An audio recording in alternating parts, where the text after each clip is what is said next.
After Amelia's brief pool house quarantine, her test results finally came back negative. Turns out, after all the fuss, she just had a really bad case of the flu. Both she and Javier were cleared of any infection and out in the world. A new vaccine was released, and the health scare quickly got back under control. Soon, the trio of Amelia, Javier, and Max returned to their usual routine. Max was the happiest of all to have his mother healthy and back. That evening, Amelia sat drying her hair after a shower while waiting for Max to finish his bath. "Mommy, I'm done," his sweet voice called from the tub, and Amelia wrapped him up in a big, fluffy towel. "Max?" his mom asked while she towel-dried his hair. "Your dad's birthday is coming up. Is there anything special you want to prepare as a gift for him?" Max beamed a proud smile at her. "I already started. I'm making him the best card ever. I'm coloring it like a newspaper because Dad loves to read newspapers so much. Do you think he'll like it?" Amelia squeezed his cute, chubby cheek. "Of course. That's a great idea. He'll love anything you make." Max then looked up at her curiously. "Mom, what gift are you gonna get Dad?" Amelia paused. She hadn't really thought about it. Their relationship was so ambiguous and undefined. Would it be weird if she bought him a gift? Would it be weird if she didn't?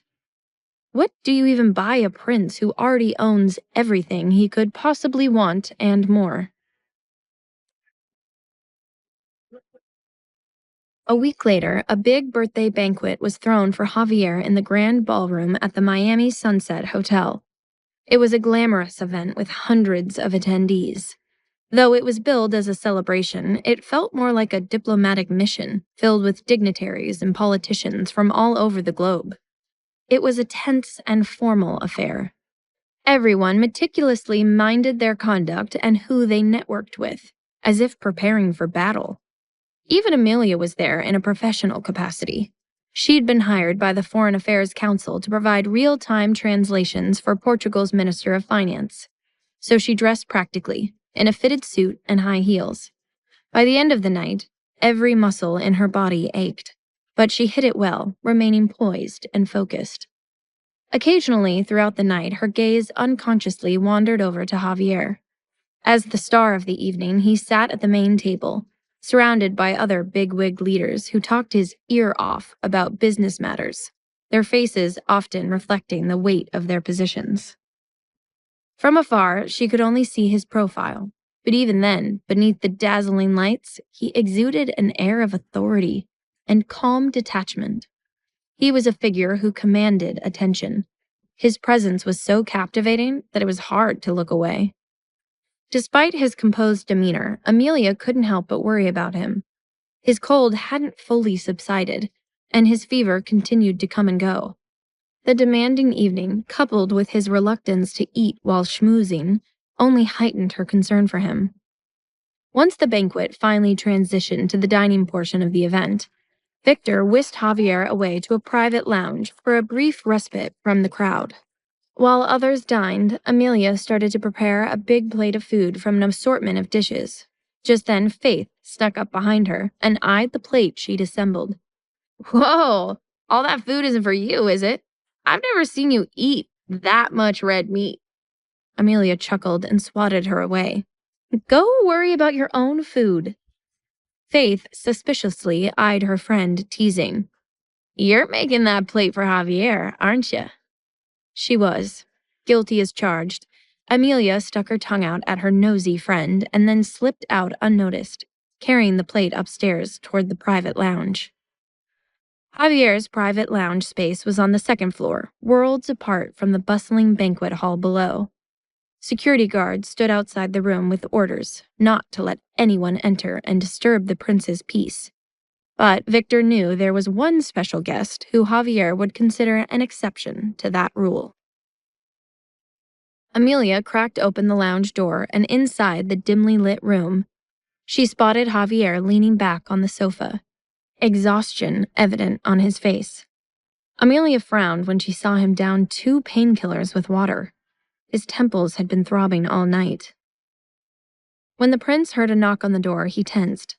But when he saw a familiar, delicate profile peeking through the crack, his expression softened. "How did you get past the guards?" His voice sounded low, but lacked the edge it usually carried. He was tired. Amelia coolly shrugged. "Chloroform.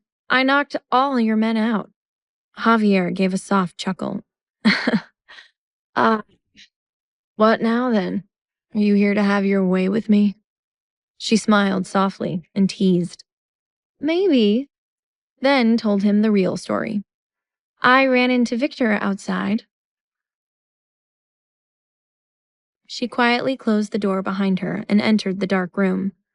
"I didn't want to disturb you, but he insisted I deliver this personally." "What is it?"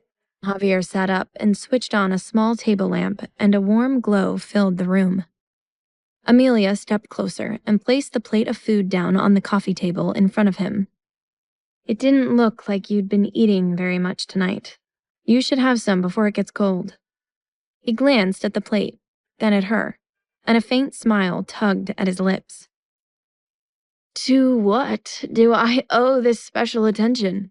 Aren't you busy working tonight?" She eyed the medicine bottle beside him, and a pang of sympathy flickered in her chest. "It just looked like you had it pretty rough tonight." His smile faded to a faint frown. "Oh, do I look pitiful out there?" She tilted her head and softened her gaze. "It doesn't seem fair that it's your birthday, but instead of enjoying a peaceful celebration with your family, you're working yourself to the bone." When she said the words peaceful celebration with your family, Javier imagined a simple dinner that ends with cutting into a homemade cake with her and Max by his side. The thought warmed his heart. That was all he really wanted. Amelia realized she should let him rest like he was there to do. "You eat then. I should go back before anyone notices I'm gone." She went to rise, but he held on to her hand. Stay with me for a while," he gently murmured. His voice carried a hint of pleading, unlike his usual commanding demeanor. His tired vulnerability tugged at her heart, and she sat back down. "I'll stay for a bit, but you should eat first." Now that she wasn't going anywhere, his features relaxed. "And you? Have you eaten yet?" "Not really. I'm too tired to feel hungry." Javier had Victor bring another set of silverware, and they both sat in sweet silence, sharing the same plate of food. Just then, Amelia chuckled softly, and he eyed her with curiosity. "What's so funny?" "The prince with a germ phobia is sharing his plate with me," she teased. His eyes sparkled with amusement as he leaned in closer. "Ah, didn't I already answer that?" Her heart skipped a beat when his dark gaze fell on her mouth. His husky voice murmured, "How many times have I tasted your lips?" Her cheeks flushed a deep red as she shrugged. 4 or 5. Javier chuckled. "You're counting. Good." The prince took one last bite, then relinquished his utensils and spread out on the couch before laying his head down on her lap. Unsure what he was up to, she froze. "What are you doing?" "Taking a 10-minute nap. Wake me up when the time's up." He spoke casually, as if her lap were a perfectly acceptable pillow. This man's audacity was truly unmatched. "I'm both his cushion and his alarm clock?" She wanted to protest, but found herself caressing his forehead with her hand instead. "My head hurts," he murmured. His voice was laced with fatigue. "I'll massage it for you," she offered softly, and her fingers gently kneaded his temples. Under her soothing touch, the tension in his face eased, and in less than a minute, Javier fell into a deep, peaceful sleep. It was a sweet sight. It must be lonely at the top, she thought. The higher he stood, the greater the burdens and responsibilities he carried. She picked up the coat he had left on the sofa and carefully draped it over him. In his sleep, Javier caught her hand and pressed it to his chest. Beneath her palm, she could feel the steady, powerful heartbeat, and she found herself unable to look away from his calm, peaceful gaze. 10 minutes later, it broke her heart, but Amelia had no choice but to wake him like he had asked. Javier stirred and sat up from her lap. Just then, Victor entered the room. "Sir," he called. Javier looked up at him, waiting, only to see Victor glance at Amelia, hesitant. Sensing the tension, she quickly stood up. "I'll head back downstairs." But Javier stopped her. "No need. Speak freely, Victor. She's not an outsider." Reluctantly, Victor continued. Miss Sanz is here, sir."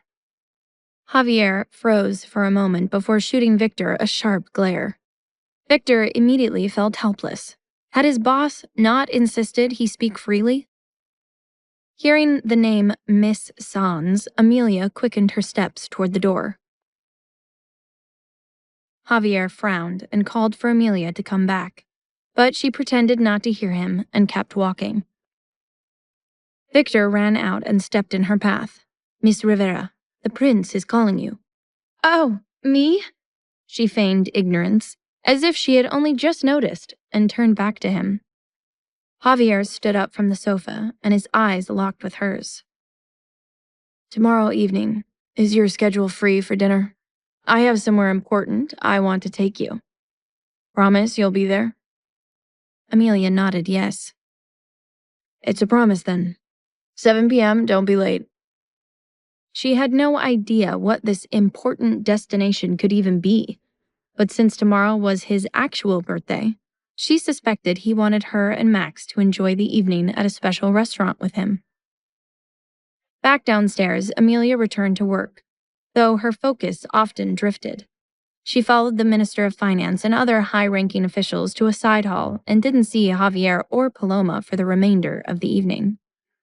During a brief break, Amelia stepped onto the balcony for some fresh air and unexpectedly ran into Charles, who was also working the event that night. They both shared tentative smiles before Charles finally spoke. "I was hoping to run into you tonight. Listen, Ames, Sophie confessed to me about faking the pregnancy." He chuckled bitterly. That's still kind of a crazy thing to say out loud." Amelia looked at him with pained sympathy. "I'm sorry she lied to you like that. Charles, you didn't deserve it." He nodded sadly. "We're not together anymore, obviously. Sophie and I are done, forever. We really didn't belong together to begin with." Charles took a step closer, and she could smell his cologne.